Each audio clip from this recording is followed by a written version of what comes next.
Insurance. This is Tony Kindness, Chief Motivational Officer at Insurance Nerds and Property Casualty PNC Client Advisor at the Jacobson Group. And I am wearing the monkey suit today because I am in Boston for the PCCIA, what used to be PCI annual meeting. I think it's APCIA nowadays. I need to work on this. And I'm recording a few episodes ahead, so I'm not sure when this episode will air. Also, I apologize that the right side of my face might be a little washed out because of the lighting that I have today, but it is what it is. It's the lighting that I have to work with today. So this episode of Hey Insurance, Hey Hashtag Insurance, I want to talk to you about the history of insurance and why insurance companies are conservative and risk averse. Okay, and I've got only 9 more minutes to do this, so I'm gonna have to run through it. But basically, I am a giant nerd when it comes to the history of insurance, and I go to a lot of insurance conferences, maybe 30 or 40 a year. Always CPCU, the last couple of years PCI, a lot of NAMIC conferences, and PLRB, and a lot of different conferences. And every time I try to meet with people who have been in the industry for a long time and pick their brains about about the history of insurance. And the conclusion that I've come to is that the reason that insurance companies are conservative and are risk averse is because we are a very old industry, and we're a very old industry that doesn't know the cost of goods sold when we sell a product, right? We receive premium today, and in some of the lines of business, we might not have to pay out the losses for 30 years. In some for 5 years. Anyway, it's a very long-tailed business. So it's very hard to predict the losses with any sort of exactitude, when it's sort of, right, that's what the actuaries do. But basically, there are companies that are 175 years old. Westfield Insurance is a great example. 175-year-old company, the oldest insurance company in the country, the Philadelphia contributorship.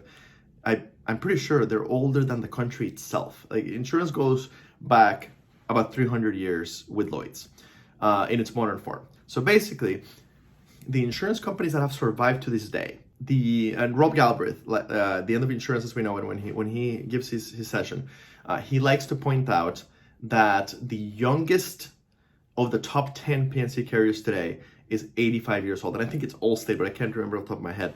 But anyway, the youngest is 85. So basically, when you look at the history of insurance in the 20th century and the 21st century, the carriers that are still with us today and that have been successful were the carriers that underwrote conservatively.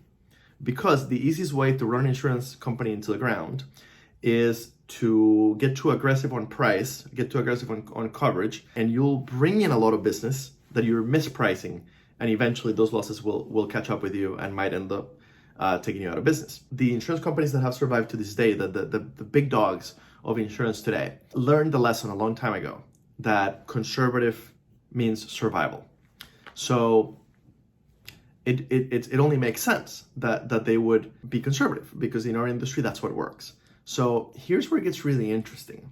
The question is, how do we get insurance companies to continue underwriting conservatively while at the same time being progressive when it comes to recruiting and hiring, when it comes to talent management, when it comes to investing in information technology, when it comes to the way they treat their clients, when it comes to the way they sell the product? Basically, that is the hard question. And I started this video with the idea of talking about the history of insurance, but really I've hit what I wanted to hit about the history of insurance. So really the video is going to morph into my life mission. Basically, people think that my life mission is to attract all millennials into the insurance industry and to help the insurance industry retain all those millennials and grow them. And that is the manifestation of my life mission thus far. But really, when I think about it, it's a lot deeper than that. The whole millennial thing we'll eventually figure out, but it's deeper than that. My life mission is to help property casualty insurance carriers, especially in the US, which is my pond where I play, help them remain conservative when it comes to underwriting, while continuing to become more and more progressive when it comes to all the other areas. Basically, my thought is to really win in the 21st century and beyond, I don't think that we need to be irresponsible in our underwriting and in our pricing. But I do think that we need to adapt to the modern world, and we need to learn how to be progressive in recruiting. We can't take months and months and months to make a hiring decision.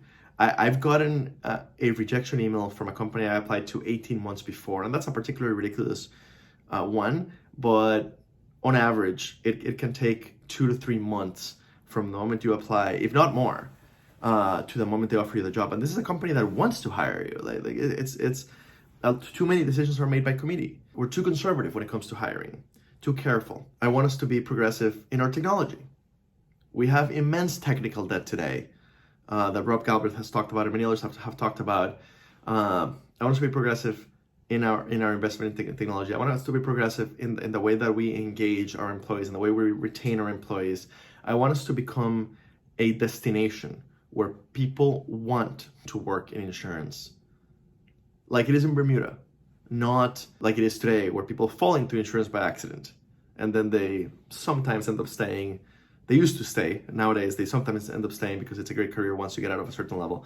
So anyway, my life mission is very directly related to the history of insurance.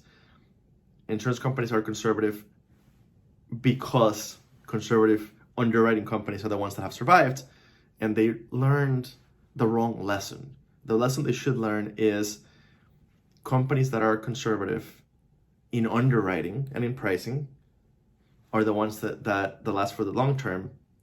But that doesn't mean you have to be conservative in all the other areas of your business. So anyway, that's kind of all I've got today. I'm coming in a little early, in a little bit less than 8 minutes. Subscribe if you like my content. Subscribe to Hey Insurance. Basically, subscribe to the Insurance Nerds and to the Insurance Nerdery channels on YouTube, and add me on LinkedIn. Follow Insurance Nerds on LinkedIn. That way, you'll never miss any of our video content. Thank you. TC out.